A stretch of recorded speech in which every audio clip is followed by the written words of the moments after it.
Okay, so welcome to the In the Trench podcast with myself, Brian Wiggins, and my wife, Nara Wiggins. I am back. Let's go. Man, she's a firecracker, guys. You have no idea. I love it. You did legs on Sunday with me. And I've then been getting addicted to the gym. I'm just like addicted to seeing results. It's interesting when you see results, you want to see more of it. So it's been crazy fun. Hey, one thing I want to talk about too is real quick, and this episode is going to be a firecracker episode. We're going to prove that Jesus Christ was an entrepreneur worth millions and millions of dollars.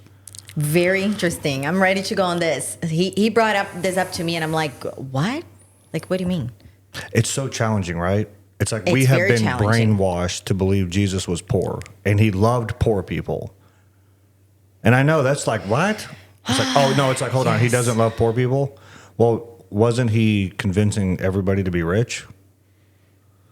I think that's just hard, right, to understand? It's very hard. So I'm ready to go on this journey with you because you have, I think you have some amazing revelations that God gives you, and I'm ready to go. Like, let's dive into this because I'm open to, I already understand the concept that Jesus wasn't poor. I overcame that, but to think that he was like an entrepreneur, that's new to me. Yeah. So think about this. I'm Jesus Christ right now. Let's just say that, right? And I'm come on this earth, and I am rich because Jesus is rich. Like, he is rich. He doesn't come from a poor background. And I think people have a hard time with that. It's like, well, yeah, he was born with poor people. It's like, well, hold on, but where's his background? Yeah. He came from the heavens. So he knew he owned it all. So think about what's so challenging as an entrepreneur, right? Like, you've seen me do this. You're like, Brian, do you come from a rich family? It's like, no, I don't come from a rich family. Then why is everything that you do so abundant and rich? Yeah, sure. Right? How do you start businesses with no money and act like you own it all and everything's going to work out when I have absolutely no reason why all this stuff should work out like I've done? Because it's like you're not operating from the reality of this world at all. You are operating from a completely different place. Right. And abundance it doesn't mean money. No. I mean, it ended up, abundance can give you money, but I think that's what people have a hard time understanding because they associate abundance with money, but they don't understand that you have to be abundant before you even have money, right? Yeah. So let's think about, you met me. I was a gypsy, I guess. I was living with my sister, but I was working for a company. Gypsy. Right? I was a modern day gypsy. I was a Marine on deployment. Right? I mean, let's be honest. And you saw me, right? You're like, you didn't think I was broke. You didn't think I was some poor guy. You're like, this guy got his stuff together. You would have never married me if you didn't think that. Mm-hmm. You had so much confidence about you. It was so attractive because you carried yourself like you're very, put together. Like you knew what you wanted. You're confident in the things you're doing. Yeah. And what I wanted to do was, and maybe I never told you this, it's so interesting when you're doing a podcast, you realize things, that I didn't want to get a job. But what I wanted to do was preach the gospel. Remember that? Mm-hmm. So I got with this company. They installed ATMs, but I didn't have to be part of the little program where I had to be off my phone. And I basically came to their shop, got a truck with an ATM, and I drove to that city, and I would install an ATM by myself. They'd pay for my hotel. They gave me food. They gave me fuel for the truck. I could use the truck to go evangelize. Actually, the company wanted me to go evangelize. Did I ever tell you that?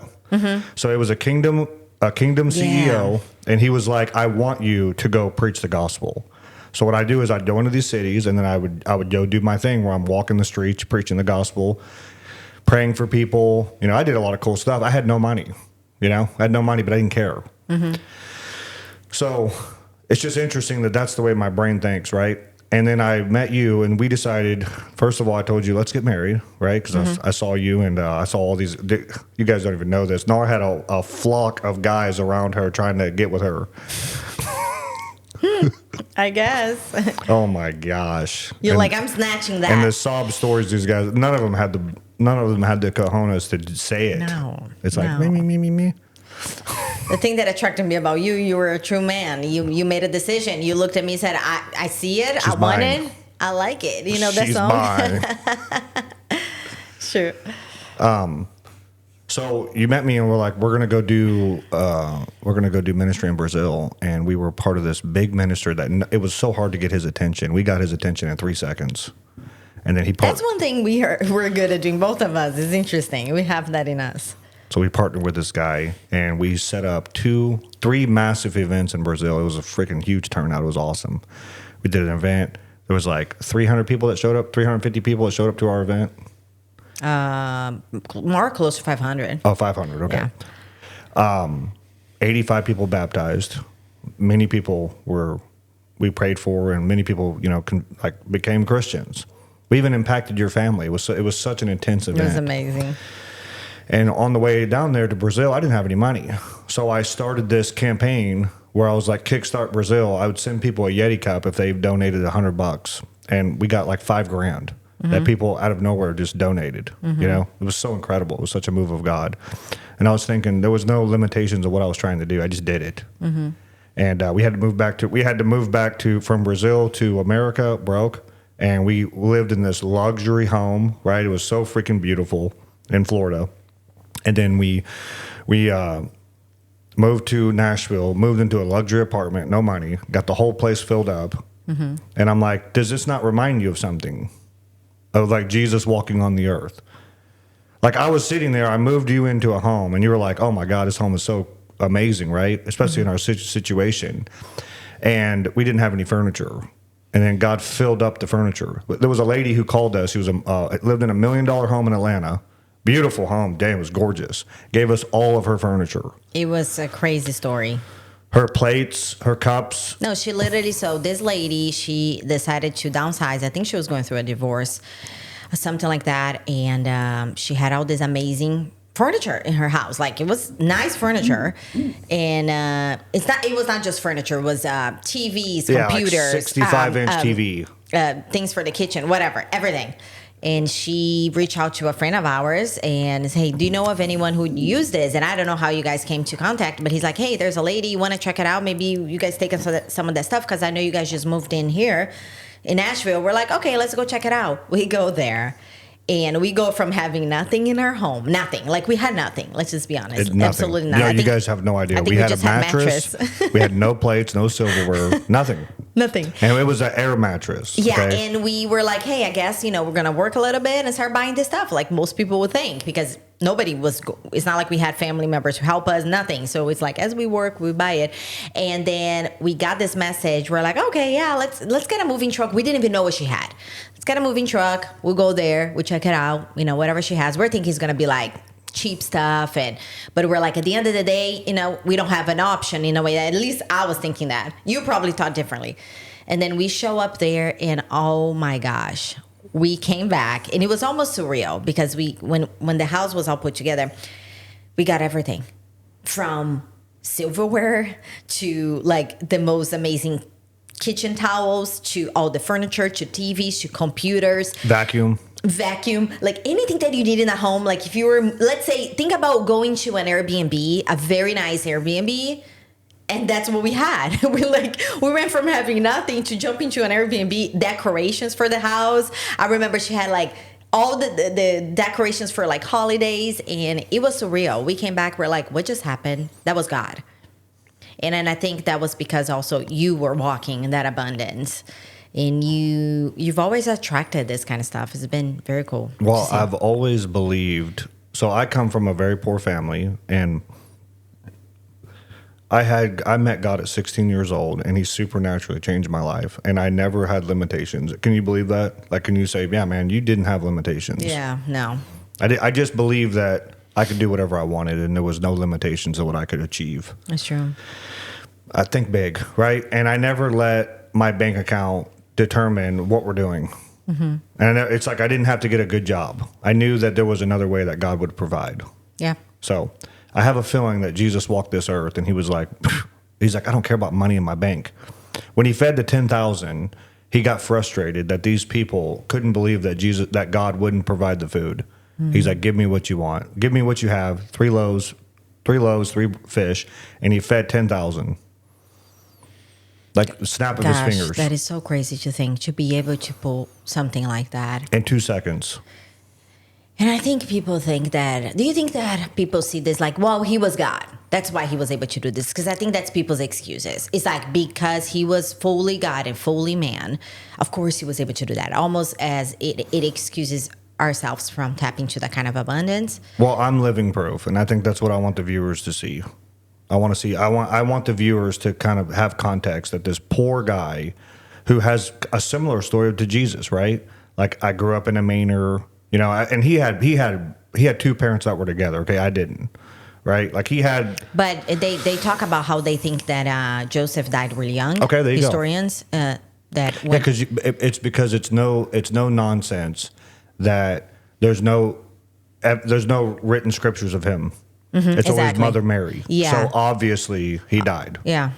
And I think that's why, because Jesus or the God, when he had the Bible written, he wouldn't exclude the man. Mm-hmm. It's like something happened. Mm-hmm. So for sure, he did die. So yeah, so very similar story then. Mm-hmm. So I grew up poor and without even a family. I didn't even have immediate family. It was just my mom.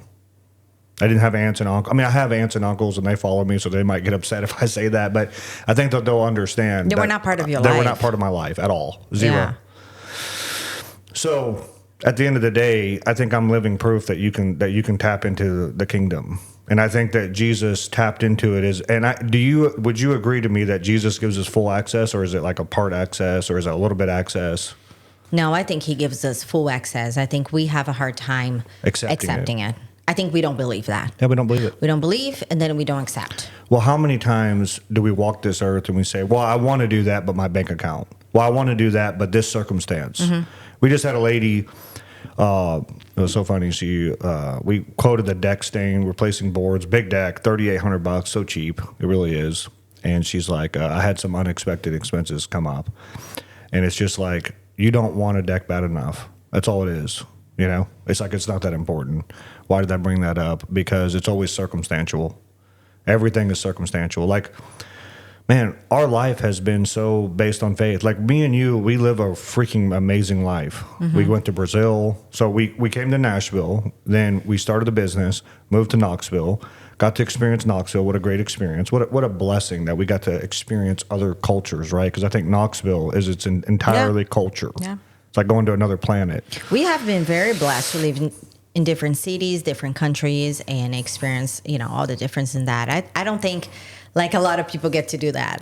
And it's been amazing. Like Evelyn has experienced that. And Evelyn, like, she was really sad when she went to Brazil the first time because she was part of the Angela Floyd dance school. She was like in the club, like the thing that she's so desiring right now. Mm-hmm. She was in the club. Everybody liked her.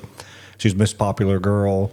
And then we pulled her in Brazil, and she had a hard time in Brazil, but then she became the popular girl in Brazil. Mm-hmm. And she's like going to a private school. Now she's like, I want to go back to Brazil, even though we know that that's not true. But all I'm saying is she is a rich girl, doesn't even know it. Yeah. Evelyn doesn't even know how rich she is. She just has, I would almost guarantee you that Evelyn thinks she's poor. Do you think so? I don't know. I don't know if she thinks like that. What I mean by that is, I think Evelyn is constantly around other people who are living in the same city. They have they have a mansion. They never move. They save all their money. They're employees. Their kids go to college. And she looks at that and she's like, that ain't my life. I'm kind of like a person who moves around a lot and, She's definitely an outsider. So I think a lot of times she has questions. She might have a hard time understanding why her life looks so different than her friends, because it does. That's what I'm saying. Like, we're very different parents. We're very unique parents. I don't think people are having her friends. You already know they don't have parents like us. I mean, we're young. We're entrepreneurs. We're very outside of the box. We love God, but we're not religious. We are very straight up with Evelyn. We don't BS, but we also like have fun with our daughter, and we move out a lot. We take a lot of risks. We speak politics and employee, like all these things that Evelyn's so used to hearing about that I don't think parents are sitting down having this conversation and being like, you think you're like an employee. It's true. And I'm so proud of her, and she brings so much joy to my life. Yeah. And I wish guys on this podcast, on this show, could really understand the heart of this message, that you're pretty much wasting your life. I really believe that. Because of your circumstances? Because of your mindset is what I would say. You are fitting into the status quo. I see guys that want to live in a town that's not in Nashville because it's cheaper. That's the only reason why. And it's like they're settling for what has been given to them, instead of what they can have. And the way I feel and the way I walk this earth is I want things. I wanted you. I wanted to travel. I wanted to be an entrepreneur. I wanted to make money. So I did it. You know? It's like, and that's what you liked about me. You're like, this guy takes things. Yeah, it's true. I don't ask. You don't ask for permission. You take it. I take it. Yeah. I went to Brazil and your dad's like, hey, I have a condo by the beach. We took it. I mean, didn't we? You are an alpha male. I'm an alpha male. It's true. There's beta males. And then I think that there's alpha males that lead betas and there's alpha males that lead alphas. And I haven't tapped into that. I don't think so. I think that I could be wrong. But I do know there's a difference. There's alpha males that lead alphas. Yeah. I know you're an alpha. You're an alpha chick, alpha female, for sure. Everyone's an alpha. 100%. And I think that I've worked with some alpha males, and I have higher leadership qualities than they do, and we've clashed. And I feel like if they would have gotten on board with what I was doing, that we could have all been super successful faster. But I do think, you're probably wondering why I brought that up. I just think that it's something that if you can start wrapping your head around what alphas are and what betas are, and you can build an organization where you start to understand that you have to have alphas, you have to have betas, and you have to be an alpha that leads alphas. Does that make sense? Yeah. A leader of leaders. Okay. You know, it's just something we taught in the Marine Corps. Okay. It's like be a leader of leaders, you know. It's an interesting perspective. Yeah. But I want to go back to Jesus because I want to walk through that whole framework of understanding who he was not. And what do you mean that Jesus was an entrepreneur? Yeah, so let's look at modern day entrepreneurship or being an entrepreneur, right? You're a public speaker, you host events, you have a following. That's pretty much it. And if you think about Jesus, and those guys are all grassroots, meaning that they weren't heavily funded when they started these. Myron Golden, and we're going to talk about him a lot. Why? Because he's freaking awesome. It's amazing. Yeah, he's a great a guy that we would love to brag about on this podcast because he is absolutely astounding.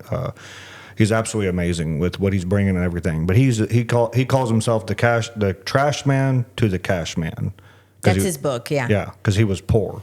He was in his 40s, and he decided that he was done being poor. He followed God, and that's the whole picture. So, and what he is a public speaker. He does events, he does courses, he does challenges, and he is a multimillionaire. Yeah, he's a writer, author, influential. He's big on social media now, YouTube. Everybody really has come to know him, especially in the past, I would say, couple of years. Yeah.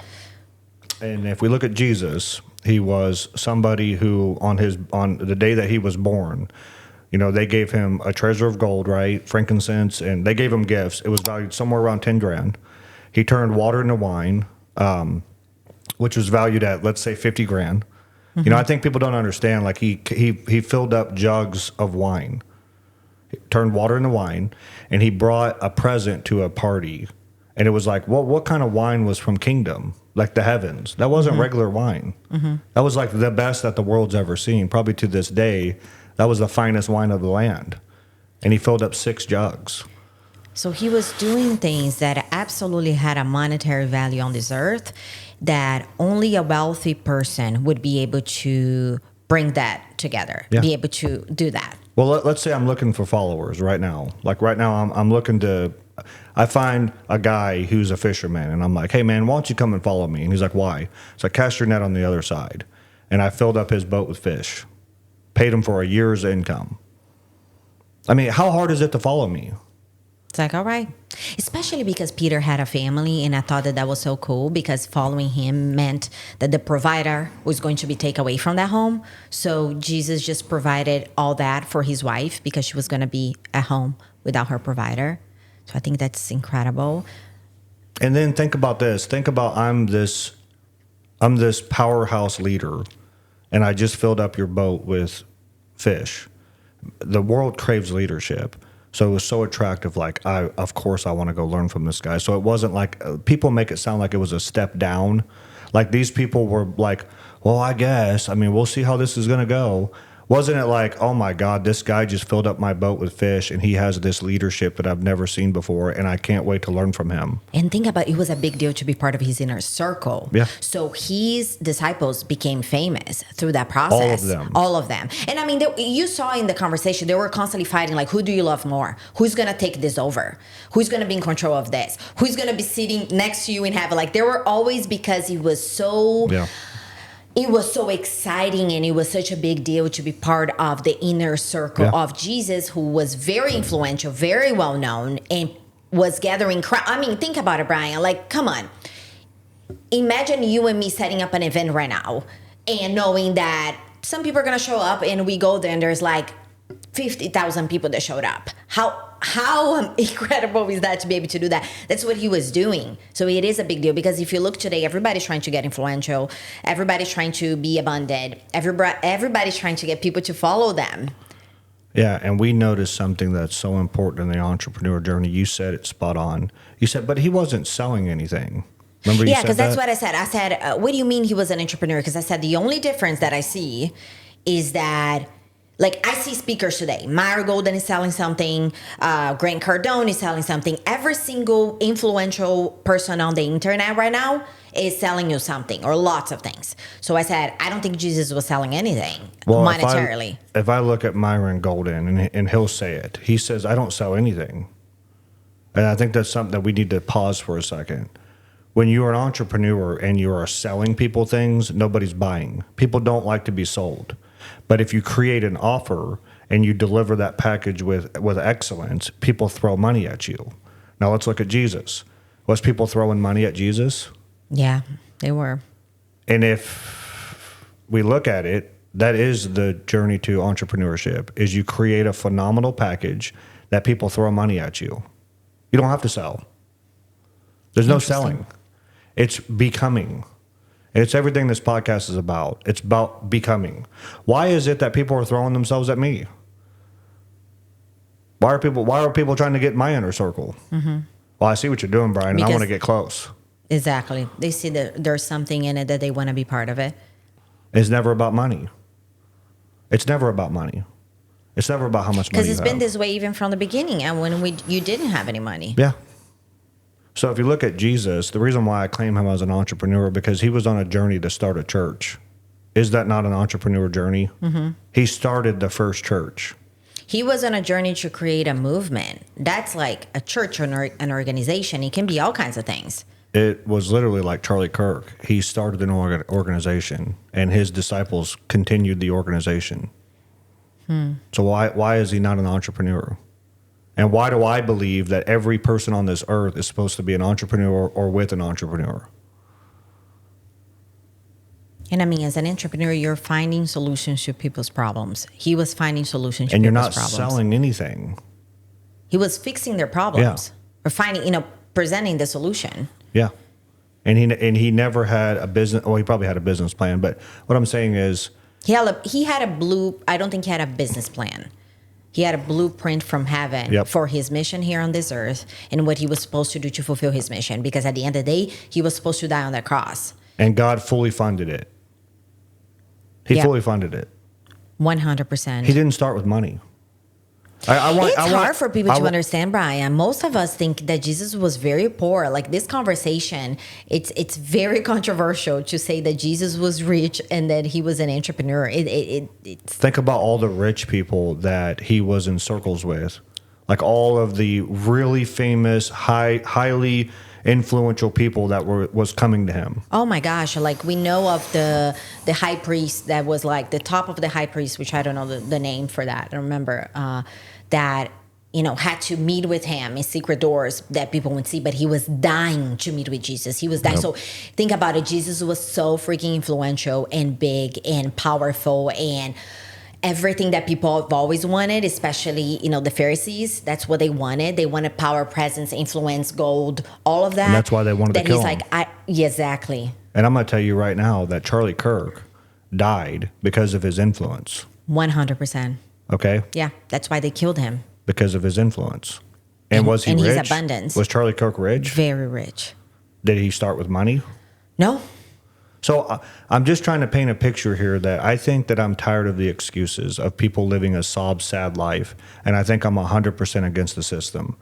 We are slaves to the system of these billionaires, trillionaires, and we're all following suit. Go to school, get a job, go to college. Go to school, go to college, get a job. Go to school, go to college, get a job. And it's like, you've seen me. I've challenged you in every way, right? It's like, why is Brian so against the system and we live this life? I mean, all the crap. It's like, if you knew that God would provide for you, why would you not start your mission? You know, Brian, you've been the greatest person in my life to change everything that I thought about life because, I've been very much in the system. You know, I grew up very much thinking that that's the only way that you can succeed in life is just go to college, learn a little bit, get a job, and that's it, and retire one day and live a miserable life. Like everybody's doing that. You have changed my mind, but you know, I'm gonna bring up a moment that completely, and it wasn't that long ago. It was probably like a year ago.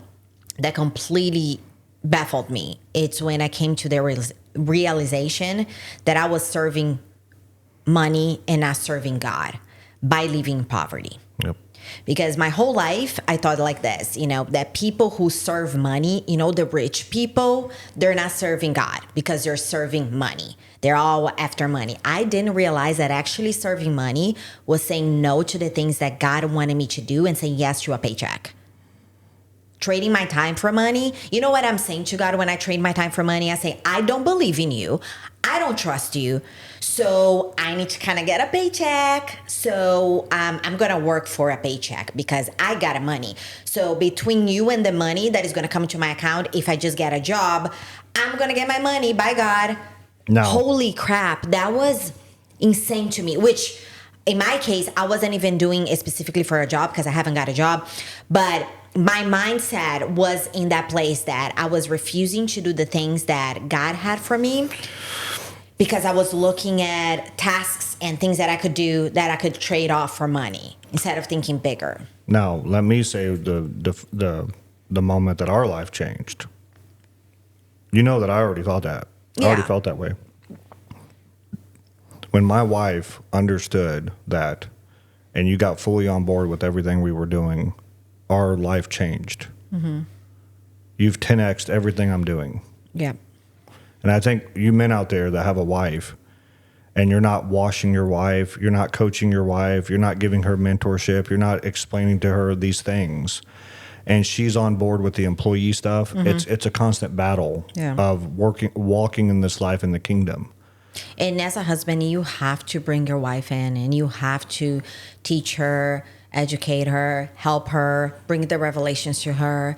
You know, obviously you didn't marry a lazy person, so that helped. I think laziness, it's complicated. It's very hard because if you marry somebody who's just lazy, it's hard. So I've never been lazy. I've been a hard worker, disciplined, let's go get it. It was just more switching my mindset to now understand that I didn't need to trade my time for money, that I can think big, I can start dreaming. Like I grew up in a way that like you don't dream, you don't think big. You just accept who you are and you move on and you complain about it, obviously, and you talk about how, you know, you'd be nice if I was rich, but that's about it.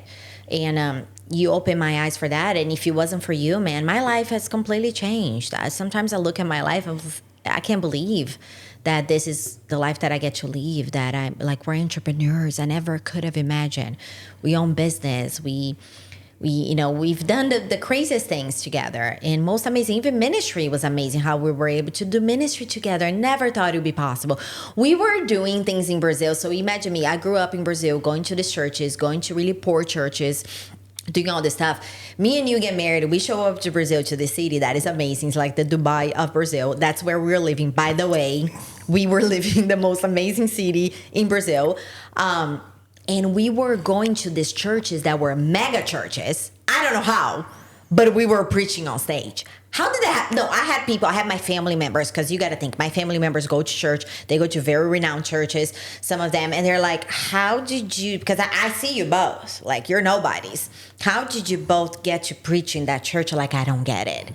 And made it look easy. We made it look easy. And it was just, because we were operating of a place of no limitation and we were operating under God's orders. So amazing. So imagine that. That's what it was so crazy to me, that revelation I told you, because it's like, what if I was following God's orders instead of following the world orders as to how I should make money? Yeah. Oh, so I'm serving money. If you are an employee right now and you're trading your time for money for a paycheck, you are serving money.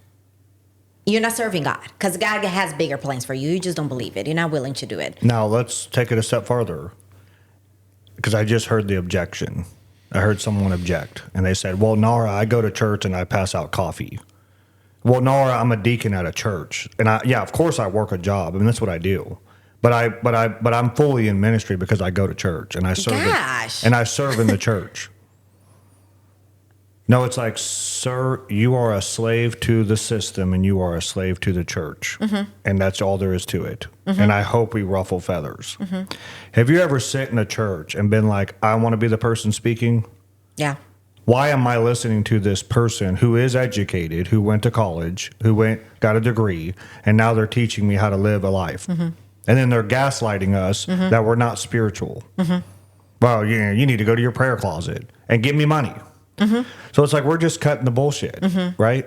It's like, no, you have a mission on this earth. And I want to point out some people. You got Elliot, and I hope I ruffle feathers. You got Myron Golden. You got Russell Brunson. All these guys, Bedros, all these guys are Jocko, whether they like it or not, David Goggins. They are changing the world. They're like David Goggins. Well, you're saying the guy who cusses and tells people that they're weak pussies if they don't do this? Yeah. Yes. Yes. He is more godly than any of these dumb people that I encounter every day who are not willing to take any risks for their lives, not doing anything. I love that clip. If you haven't seen it, guys, go look it up. Go see the clips of David Goggins and how upset he gets when people say, David Goggins, do you believe in God? He's like, shut the fuck up. Like, he's like, what do you mean I believe in God? Everything that I do, who I am, comes from believing God. But meanwhile, you are sitting at home watching porn, unemployed, going to a job you don't hate, not providing for a family, fat as can be, and you think you should come here and ask me if I believe God? Amen. Because I cuss? Spot on. Because I don't go to church? Oh, I love it. I love that for that. I think people are tired of the BS. But who does that remind you of?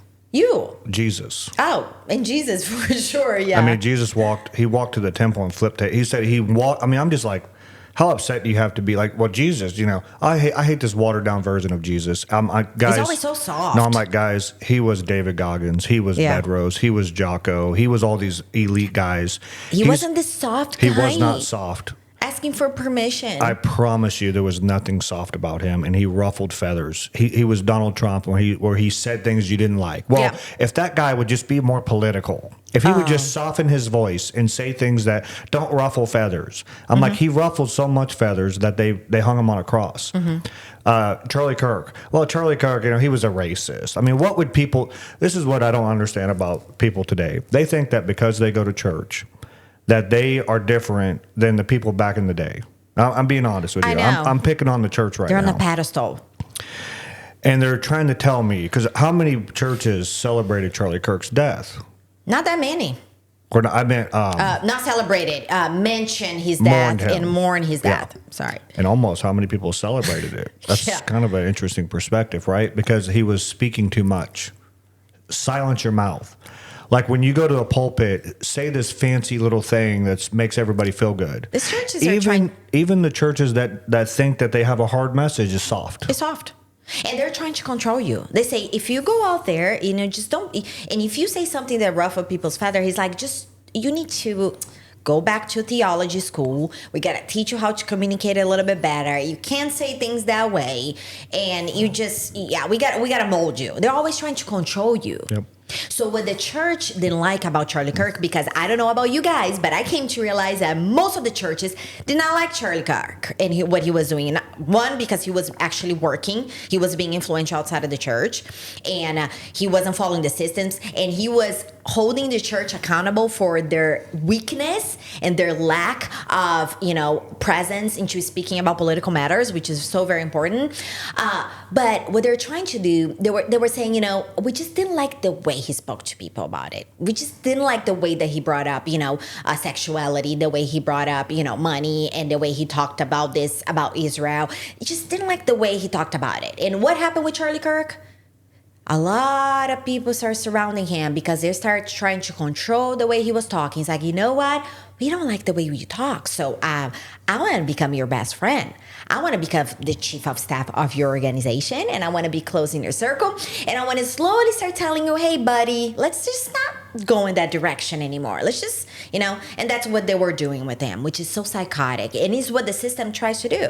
Church, government, they're all trying to control. Yeah, because they just picture this. Picture a tank full of sheep that are all going in circles. Yep. Right? Like the movie Chosen, how it shows the opposite. I don't think people understand that Chosen, it's not about becoming saved. That's nothing. It's a gift. Mm-hmm. Becoming saved is cool. You're saved. Mm-hmm. Awesome.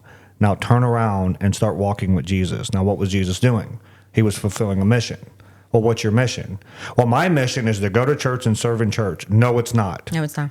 No, it's not. It's not. At all. Not even a little bit. It's not your mission. Mm-hmm. God gave you and he handwritten you a mission to do something. It's your uniqueness. You ever notice that everybody in church looks the same? Mm-hmm. But all these guys like David Goggins and Bedros and Jocko and all these guys look different? Yeah, they're very unique. They're unique. In their own mission and purpose. They're unique. Yeah. They're doing something unique. It's like, well, they're being themselves. So think about this. If God created you, you're created by God, and he gave you unique talents, personalities, DNA, all of this. Like, there's nobody out there like you. How insulting to God it is that you're hiding who you are, you're hiding your talents, you're trying to become someone you're not, you're trying to copy people, and you're trying to fit in. Oh my gosh. Fit the mold. How insulting to your creator. Yeah, who created you before the foundations of the earth, unique, separate, different, with special gifts, and you are letting the world downplay you. Mm-hmm. Like, I think one thing that you were highly attracted about me was that wasn't me. No. Like, I'm not an attractive guy. I don't think I am. Not to the world standards. Right? I think a lot of women think I'm attractive, but it ain't because of my looks.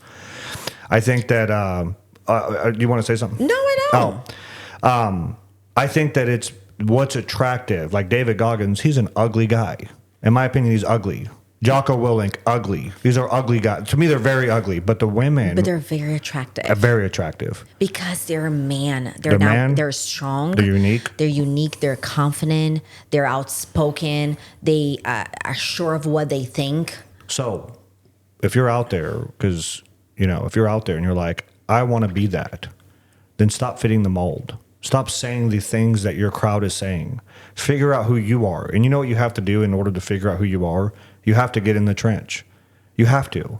You have to start looking stupid. You have to start looking crazy. You do. Because you have to define who you are. And you got to start being a little bit crazy because now you're no longer living a life based on the circumstances around you. So you have to operate from a different kingdom, perspective, mindset. So it is kind of crazy, right? To look at your bank account and have no money and walk around like you own everything. Yep. Like you're the most rich person in the room. Yep.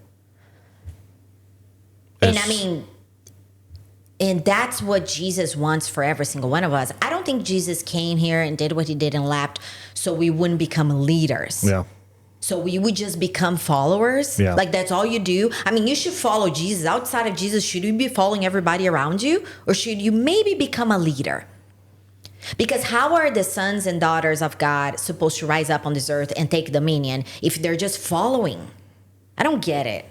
Gosh, this is it's both frustrating, it's both revelational. Even to me, it's been frustrating to me to realize that I had to come to this realization every day that I'm not leading enough. I'm just following, that I've been indoctrinated for so long and wasted so many years of my life thinking small, having all these limiting beliefs that I don't even know where it came from, but they're impregnated in your mind and getting in the way of you living the way God wants you to live. And it is the world systems.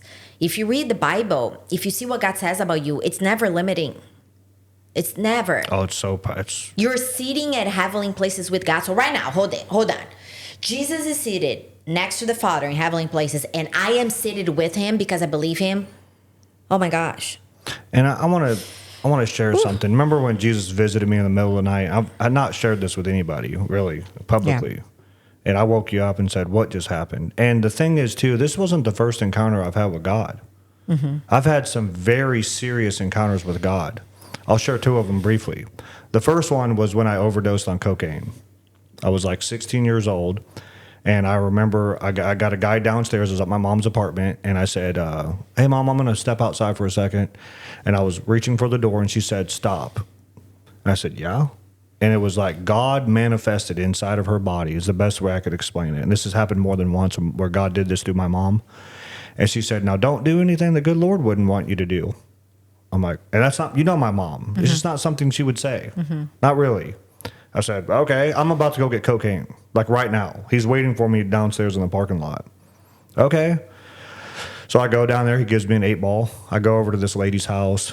Kind of we're friends with her. She's a big party or hippie chick. And I go over there and we start doing lines of cocaine. I mean, I'm talking like we damn near did half the 8-ball in an hour. And I overdosed. This is exactly what happened. I came out of my body, and I'm sitting there, and what was crazy, I was sitting there in a room like this, and everybody left the room, and they left. I was in the room by myself. I couldn't even figure out what happened. I'm like, why did everybody leave? And I came out of my body, and God said, you're dying. Like God spoke to me and said, you're dying. It's the end of your life, and you're going to hell. And I had this feeling like I was in hell, meaning I felt like I was on the earth and nobody was going to wake up. Like it was dark at night and everybody was out. They were in their beds. Who knows what time it was too. And I remembered nobody's ever going to wake up ever again. I'm going to be eternally alone. That's the feeling I had. So I started walking home, and what I felt like I was doing was I was walking to Judgment Day.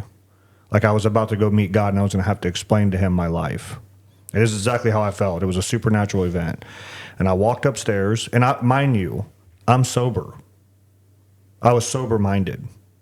Like almost like God took me to a sober place where all of my thoughts made sense. I wasn't freaking out.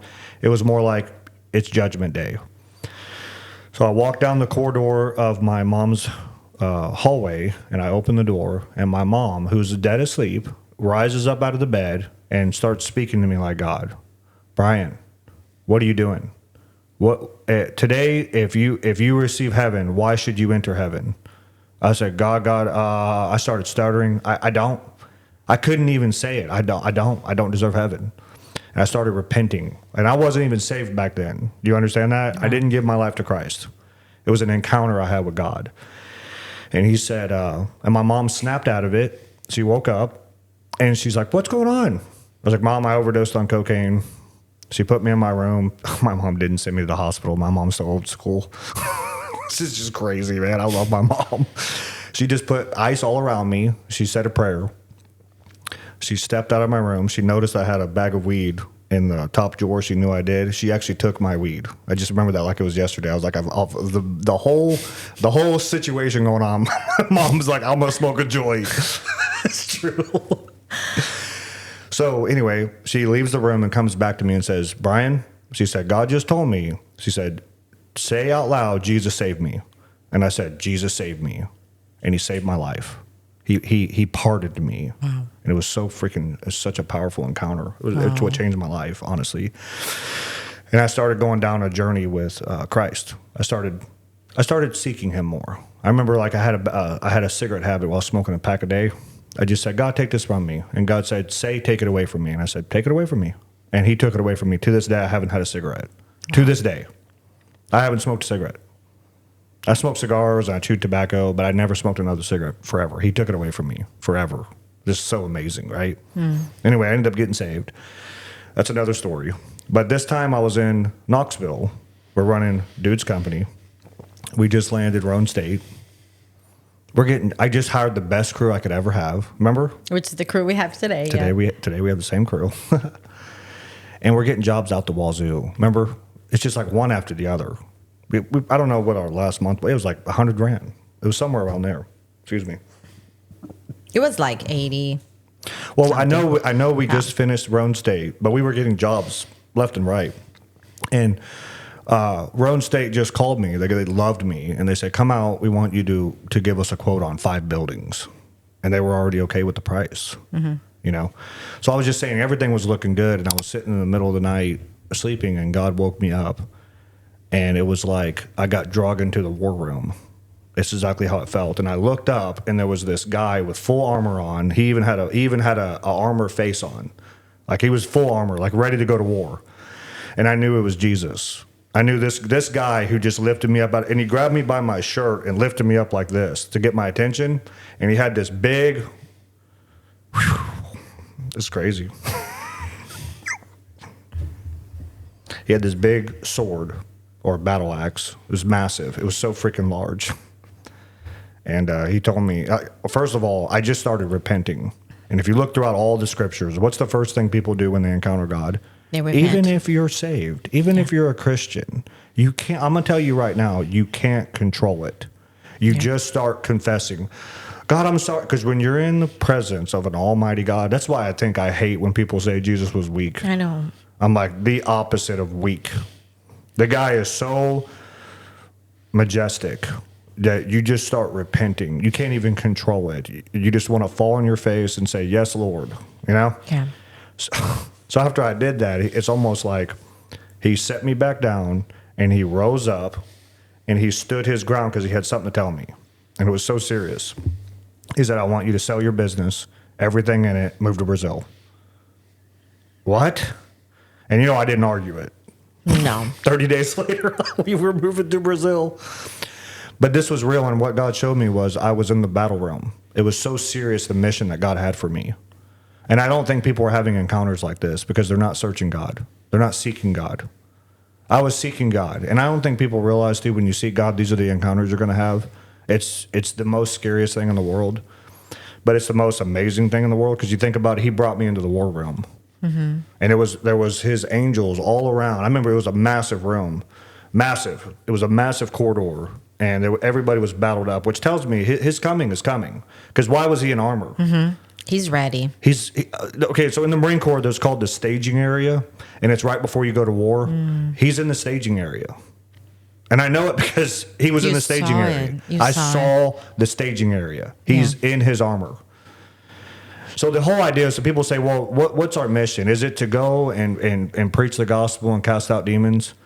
I think it was. I think today we have a very different mission, and I don't think people can understand that. And I think that it's like, well, that's what Jesus gave the disciples to order. He gave the disciples a mission. They fulfilled it. People, wake up. We have a new mission. Mm-hmm. And also, Brian, you have to understand this. It just came to me now that what the disciples were doing back in the day and was getting them attention for people to know how can you do those things. It's the signs and wonders that made Jesus famous, because at that point not everybody knew who Jesus was, and because his disciples were operating in that level and doing such things, which we can still do today. I'm not taking that away. I'm not saying, but I think now, absolutely, we should cast out demons, heal the sick. And we've experienced all of that. Me and Brian, just in ministry, have experienced it all, where through us, God was healing people, casting out demons, and all of that. But we're in a new generation that the signs and wonders look a little bit different. It's like it's like you said, let me listen to you, what you have to say. It's walking on such a power in the mission that you have. Like, do you think that people are sitting down in front of, the people that is at Marigold and Jocko and being like this, tell me, like, I want to sit down next to you. Tell me how to do what you're doing. How do I become this person that I see right in front of me? Is that what you're saying? That your mission is it's upgraded to a level where you gotta become more in this world and people can see God through you? I think I just had a revelation. I think that there's a two-part mission on this earth, and it's one. There is a mission to get people to accept the gift of Jesus Christ. Okay. That, of course. No, I think that's what the church is doing. That's what people are doing. It's already happening. Yeah. But discipleship is not happening, and it's all the same. It's all the same bullshit. It's right. It's like go to school, go to college, get a job. Okay. Now let's talk about the path to Christianity. Say a sinner's prayer, go to church, serve in the church. Yeah. That's it. Sing worship, clap, listen to a message, go back home. There's guys in there that are like me that have gone to combat and they're entrepreneurs, and they're looking at their wife and they're like, okay, I hate this. There's something inside of me that hates this. facing a stage, people singing songs and being like, ah, da, da. I mean, it's like I feel like I need to do more than this. This is my Christian walk. So Jesus, let's look at Jesus, man. I'm like, he was in the trench. He was in the field. He was growing. He was doing ministry. He was building organizations. Something tells me that's what Christianity looks like. It's hard. It's intense. It's movements. It's getting persecuted. Candace Owens, Charlie Kirk, Myron Golden. It's like, let's look at the people who are actually leading the way. And the people that are building churches, to me, is like, if you were to look at from a scale to 0 to 10, they're the weakest people on the earth. They're so political. And they're actually so political and so entitled, and which reminds me of the Pharisees. It's 100%. They're like, you can come out here and do things in your own way. What do they always say to you, Brian? Let's say you are in church and you feel like you have a calling for something bigger. What do they say? You can't do this on your own. Downplay. No. You got to come here. You got to go under our indoctrination process, our, classes. And then when we feel like you're ready to do it, we'll give you a platform. But what does that sound like? It sounds like a job. You're in an interview and they're like, this is my organization. You're not going to mess up my business because I get paid off this, and you're not going to come in here and mess things up. No. Which hold on, is right. They're right. Because they build their organization. Yeah. So if you want to be a sheep at the church, you're going to have to get in line. You're going to have to. Get in line. I ain't going to have someone come in here and mess up my business. I'm paying them. They're going to get in line. They're going to do things as I tell them to do. Yeah. It's true. So what do you got to do? You got to become. You have to become, and you have to start your own. You have to start your own journey. And you have to surrender to God. Yeah. You really do, to the true God. Because what if God? So I love this actually, man. Nara, you just brought up a great point. God had me join the Marine Corps. Why? I had to learn how to be a follower. I had to submit. I had to go through hard shit. I had to go through all the courses. I went through all the training. And I think people are skipping steps. So it's like, okay, Brian, I hear what you're saying right now. I do. But I want to be you right now. I want to be speaking on a podcast right now. I want to be on a business right now. And the problem is you haven't become. People are attracted to people like Jesus. People are attracted to leaders. You're not a leader.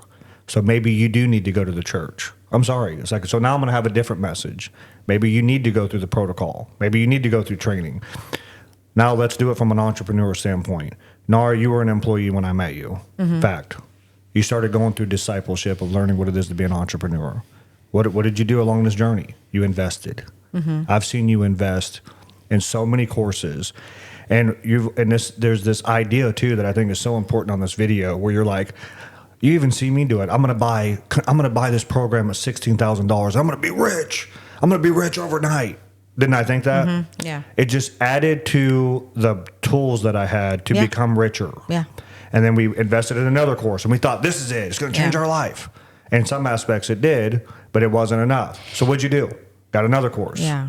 Got another course. And it got me to this place too, where I realized that I had to work for free. I had to put in the time. Then I was no longer going to get paid by the time that I was spending doing something. It's more like, how long is it going to take for you to figure this out? Because you're trying to find a solution. So it could take you 3 months, it could take you a year, but there's going to be a season that you're going to work and you're not going to get paid. And you're going to go far and beyond above what you think it was possible without having that instant gratification that a paycheck will give you.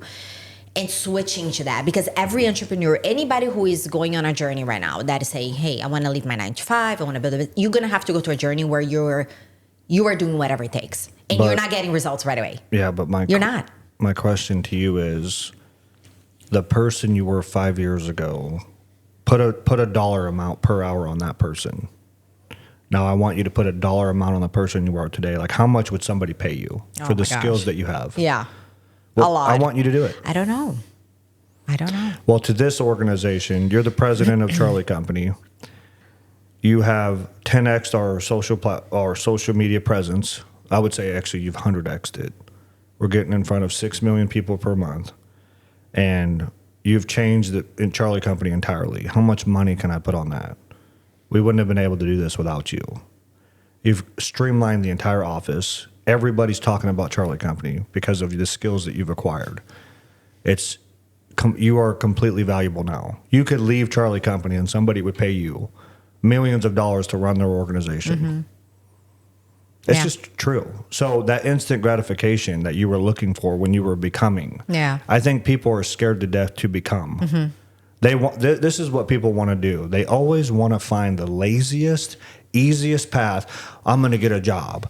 Well, I'm a Christian now, so now I'm going to go to church. I'm going to serve, and I'm going to. You know what I can do, Nara? I can go to church on Sunday and pass out coffee. It's like, well, how valuable is passing out coffee, sir, ma'am? How valuable is it to be a deacon where someone hey, I need you to show up on Sunday and do this. Oh, okay. But you had to take a course that nobody told you to take, right? You had to go into that course and you had to learn the skills that they had that were so foreign to you. And then you had to implement them in a business that you had no business starting. Yeah. It's true. The hardest path you chose. But it comes with great reward. Yeah. And I think what people don't understand is that when you stand before God and he says, what did you do with the life I gave you? Did you give it to somebody else? I think this is what people are doing. I know. Did you waste it away? I have a business right now where I get in front of homeowners and I do estimates. I meet homeowners. I went to a homeowner yesterday. He's 70 years old. He's in bad shape. And I gave him a quote on a job. And he said, well, you must think I'm rich. And I told him, sir, I know you're under the impression I think you're rich. I told him, I'm not. And it shocked him. Yeah. He's never had anybody tell him that because he's educated, he's married, he lives in a $600,000, $700,000 home. You're like, you're not rich. You're broke. You're broke. You just fell on the ground when I told you that this deck was going to cost $25,000. Yeah. Like you fell on the ground. He's like, clearly. Like you're not, like, sir, trust me, I know you're not rich. But I look at someone he wasted his whole life. And I'm like, if you're out there and these people are wondering, what do I do? First of all, I want to do this. You give people right now three things that they should do if they want to take everything we're saying and apply it. What advice would you give them? Me? Yeah, I mean, if you don't, right now, well, the first thing that I would tell them is that you have to invest in yourself. 100%. You have to do whatever it takes so you can acquire skills that you do not have right now. Yep. So you can change your mindset. So you can be around people who are turning you into a better person, clearly. Because a lot of people think like, what can I do? If I do this, it's not about doing. You got to become a better person. So I would do whatever it takes to invest in yourselves. Knowledge, books, courses, skill set, going to events, anything that is going to get you in a room that is going to make you uncomfortable and push you to do things that you normally are not doing. Spot on. So that would be the first thing that I would tell people. Okay, that's great. And I love that because it's true what you're saying. You have to become. You are currently not able to achieve the mission that God has for you. And I would do things that you haven't done yet. I would be like, I've been so hesitant and uncomfortable with this for years. I've been seeing people doing it, talking about it, and I refuse to do it. That's the thing you should do. 100%. Do it. Yeah. No, I love it. It's like, do it. So, people are always looking for a magic pill and people are always looking for the shortcuts and we're all guilty of it. How many times did me and you buy a course and we thought, this is it? Yeah. It was the revelation that me and you had of this is never it. It's like with God, like you said, you have salvation, you're saved. It's not by works. It's given to you by grace, is a gift. You get that. But now the kind of life you're going to live on this earth is dependent upon a walk of repentance every day. It's not you repent today and then, in 10 years you wake up and you're a leader of your city, of your country. Like, no, it's a walk of repentance to take you on that step. I think with us, is the same. So you're going to walk on a path that you constantly investing in yourself, constantly taking risks, constantly getting new skills, constantly getting in front of different people, and you're going and you're getting closer and closer and closer to achieving that life and becoming that person that God created you to be. So it's not just one thing. It's a multitude of things for years. It's forever. It's forever. You never stop learning. So that's the secret. It's like people are looking to buy one course, change their life, and get rich. And they don't realize that you never get rich. It's about perfecting your product, perfecting your service, perfecting your communication, perfecting your marketing skills, perfecting your leadership. Your resilience. Talk about resilience. A lot of these people are so weak. They'll quit in the first second. Oh my gosh. They'll be like, I tried this thing for like a month and 3 months, and then now I'm back at it. I'm like, you have no resilience. Think about the Israelites who left Egypt, and God told them, you've been praying for many years to be outside of this employee. They were all employees. They were all slaves. And they're, God, free us. We want to get rich. Not only did he make them rich overnight, he actually gave them, like, from what I understand, hundreds of millions of dollars in gold and cattle. You know that? Yeah, that they were taking with him. Yeah, from Egypt. They became rich overnight. Yeah. So he was an abundant God. He gave them all this money. And then as soon as the going got hard, they said, let's go back. I know. That's what people are doing. That's what all of us do. I did that. It's all of it. It's in all of us, and you got to fight against that. You can't accept it, and you got to be aware of that too. When How many times did I come to you and said, "No, I'm done"? Yeah, a lot of times. I'm giving this business up. You can keep it. Yeah. I'm gonna figure something else out. And it became more now, like that was more in the beginning. Now you don't do that at all, but it shows up in different ways. Yeah. That's what I'm saying right now. It shows up in different things that you're dealing with a business that you're like, maybe I won't try this. Like, obviously now you don't want to quit any business. You want to go, but it still tries to show up as your flash. And what do I have to do? So Nara, you're my wife, and you see the things I do to kill my flesh. And you notice when I kill my flesh, I snap out of it. So what are the things I do that you notice? Yeah, going to the gym, doing the intermittent fasting has helped you a lot. Cold plunge, and then just doing the hard work, like not staying comfortable. I think always trying to do what is hard. You have to kill your flesh. And I'm noticing that all those weak thoughts that come into our brain, into our being, it's all of our flesh. That's what makes you want to quit. It's like David Goggins. He's like, I don't run from me. I run from my flesh. And I'm going to tell you guys, if you're out there and you're like, and you're feeding your flesh, you're eating comfort food, you're watching Netflix, you're going to church, and you're like, oh, I'm a Christian now. If you're doing all those things that pat you on the back, it makes you comfortable. It's no wonder. Yeah. So at the end of the day, it's just, what life do you want to live? And I want to live a life that where there was this analogy, and we'll wrap this podcast up, that you go to heaven, right? And God says, hey, thank you for showing up. It's awesome. I'm so happy to have you here. And we're just going to show you around. Okay. And you're like, awesome. And the first things we're going to show you are the things you could have had on earth. It's like, okay, so come here. He opens up this container, and it's everything that you were supposed to do or could have had access to. And you realize everything that your life could have been on earth, that you just wasted it. And I think about the parable of the farmer, right? He says, I give you this talent, I give you this talent, I give you this talent. One of them buried it, one of them doubled it, one of them 10x'd it. And he's like, great is your reward, except for the person who did nothing with it. And people think it's money. He's talking about money. He's not talking about money. He's talking about your life. Your life, which is so more valuable than money. It's so valuable that Jesus died on the cross for you. That's how valuable your life is. So don't waste it away. That's what I would tell people. So that's it. That's it. Awesome. Good podcast, huh?